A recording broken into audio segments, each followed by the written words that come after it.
Assalamualaikum warahmatullahi wabarakatuh. Selamat datang kembali di Novel Official. Terima kasih teman-teman yang sudah klik video ini. Bagi yang belum subscribe, silahkan klik tombol subscribe agar tidak ketinggalan informasi-informasi seputar video. Bagi teman-teman yang sudah subscribe, saya ucapkan terima kasih banyak. Kemudian bagi teman-teman yang memiliki usaha yang sama dengan saya, bisa kasih kritik dan saran di kolom komentar agar kita bisa sama-sama saling sharing, kita bisa sama-sama saling belajar tentang dunia perpuyuhan. Oke, teman-teman, biasa kegiatan seperti biasa pada pagi hari ini habis selesai beres-beres kandang, bersih-bersih buyung, bersih-bersih kotoran buyung, kemudian ambil telur, sekaligus kasih makan. Kebetulan juga saya kepikiran untuk ambil konten, ambil video ini. Pada video saya sebelumnya kan saya mengulas tentang kebutuhan pakan puyuh. Di sana juga saya menjelaskan bahwa dari awal hingga saat ini saya tidak pernah mencampur makan untuk puyuh. Memang dari berbagai macam alasan dan juga saran dari para peternak di tempat saya memang tidak merekomendasikan untuk mencampur makan. Nah, pada video kali ini saya mencoba untuk mengulas tentang komposisi yang ada di pakan ternak, khususnya untuk puyuh sendiri. Nah, bagi teman-teman yang mencoba untuk mencampur pakan, itu saya kembalikan ke teman-teman sendiri. Saya memang tidak merekomendasikan, karena dari awal mulai usaha ini saya tidak pernah mencampur sedikit pun tentang pakan. Oke, pada video kali ini saya akan mencoba untuk sedikit menganalisa atau sedikit membacakan kandungan protein atau kandungan nutrisi yang ada di pakan. Nah, kebetulan saya memakai pakan itu dari pabrik yang ada di Sidoarjo, Jawa Timur. Tidak akan saya sebutkan pabriknya apa, produknya apa, nanti dikira saya endorse. Tidak, ini murni karena saya ingin berbagi ilmu, berbagi cerita kepada teman-teman. Bagi teman-teman yang memakai produk di luar atau berbeda dengan saya, itu pilihan teman-teman sendiri. Oke, teman-teman, di sini terlihat kandungan nutrisi pakan puyuh.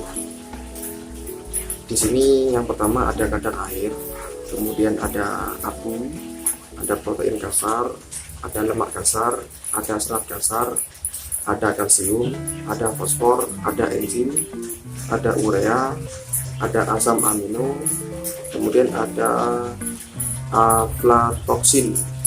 Nah, itu kandungan yang ada di pakan. Saya sendiri tidak tahu maksudnya kegunaan itu untuk apa. Yang pasti dari berbagai macam bahan ini, pabrik kan pastinya sudah melakukan uji lab atau uji laboratorium, kemudian sudah melakukan uji ternak atau sampling, sehingga disimpulkan kandungan atau bahan-bahan ini yang memang diperlukan oleh puyuh. Sekilas yang saya tahu itu untuk kalsium memang dibutuhkan untuk memproduksi cangkang telurnya. Kemudian fosfor dan enzim itu mungkin kandungan di dalam telurnya. Jadi ada kuning telur sama ada yang putih telur, itu mungkin salah satu kandungan untuk membuat dua bahan tadi. Nah, di sini juga disebutkan kandungannya, setiap kandungan atau setiap bahan itu persentasenya. Jadi kan memang pabrik tidak asal-asalan mencampur atau mengkombinasi semua bahan, artinya kan ada teorinya seperti itu. Nah, bagi teman-teman yang background atau latar belakangnya pendidikan ahli gizi, mestinya sudah paham lah tentang aturan-aturan yang ada di sini. Nah, kemudian ada beberapa bahan juga yang dipakai di sini, yaitu jagung lokal, ada tepung gandum, ada bungkil kedelai, ada tepung daging dan tulang, kemudian ada grater jagung, ada dedak gandum, kemudian ada minyak sawit dan asam amino. Nah, kenapa memang dari awal saya tidak merekomendasikan teman-teman untuk mencampur makan, karena ini alasannya.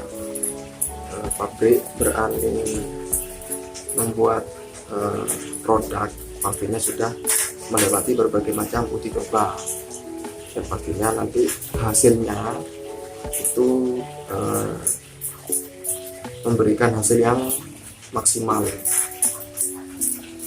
Nah, bagi teman-teman yang mencoba mencampur, itu memang hak teman-teman sendiri. Kemungkinan teman-teman sudah paham atau sudah mengerti takaran-takarannya.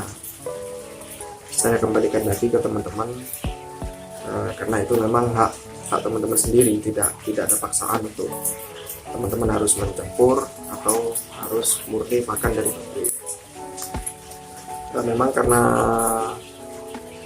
banyak atau teman-teman peternak di tempat saya itu memang semua sepakat tidak ada yang mencampur makan, karena dari segi hasil produksi dari telur tidak akan maksimal, kemudian dari telurnya sendiri tidak maksimal juga, dari segi ukuran, dari segi berat, kemudian dari segi kuning telurnya. Nah, kemudian di sini juga dijelaskan bahwa pakan ini dilarang digunakan untuk pakan ternak ruminansia. Ruminansia itu sapi, kerbau, kambing, dan domba. Jadi memang pakan dari pabrik yang ada di Sidoarjo itu khusus untuk puyuh. Yang pastinya ahli-ahli atau pabrik sudah menentukan atau sudah istilahnya formula ini atau bahan-bahan ini sudah sesuai untuk puyuh, seperti itu teman-teman. Nah, kemudian di sini juga dijelaskan bahwa pakan ini dapat digunakan untuk puyuh telur umur di atas 7 minggu. Nah, jadi memang ketika puyuh itu berumur 7 minggu ke atas, ini cocok untuk diberikan. Nah, apabila usia puyuh teman-teman itu masih di bawah 7 minggu, mending jangan dikasih pakan untuk langsung puyuh telur ini. Jadi puyuh itu masih butuh waktu untuk menyesuaikan diri dengan pakan, kemudian menyesuaikan diri untuk berat badannya sendiri. Setelah dua faktor ini terpenuhi, baru puyuh akan fokus untuk menghasilkan telur. Nah, jadi untuk puyuh di bawah usia 7 minggu lebih baik untuk pakannya dikasih pakan puyuh pedaging. Nah, setelah melewati usia 7 minggu, baru kita ganti ke puyuh atau pakan puyuh petelur. Nah, perlu teman-teman ketahui juga, untuk menggantinya atau untuk masa peralihan dari dari pakan puyuh pedaging menuju puyuh pakan petelur itu jangan langsung diganti. Nah, jadi ada tipsnya. Sebelum teman-teman mengganti pakan untuk yang petelur, lebih baik dicampur dulu dengan puyuh pedagingnya. Jadi misal perbandingannya 1:1 atau 1:2 itu nanti saya masih belum menemukan formulanya. Yang pasti informasi dari teman-teman peternak itu harus dicampur dulu, jangan langsung kita berikan pakan yang petelur, karena nanti ketika puyuh diganti jenis makan atau diganti beralih dari puyuh pedaging menuju puyuh petelur, itu tentunya puyuh harus beradaptasi dulu. Nah, waktu beradaptasinya ini yang ada yang bilang 2 hari, ada yang bilang 3 hari. Nah, makanya informasi dari para peternak itu lebih baik dicampur puyuh pedaging dengan puyuh petelur jika sudah memasuki usia pas 7 minggu. Nah, baru ketika kombinasi 2 pakan ini sudah selesai, baru kita full kasih pakan untuk puyuh petelur. Nah, jadi itu teman-teman sedikit tips dari saya. Mungkin itu saja teman-teman yang dapat saya sampaikan pada video kali ini. Kurang lebihnya saya mohon maaf.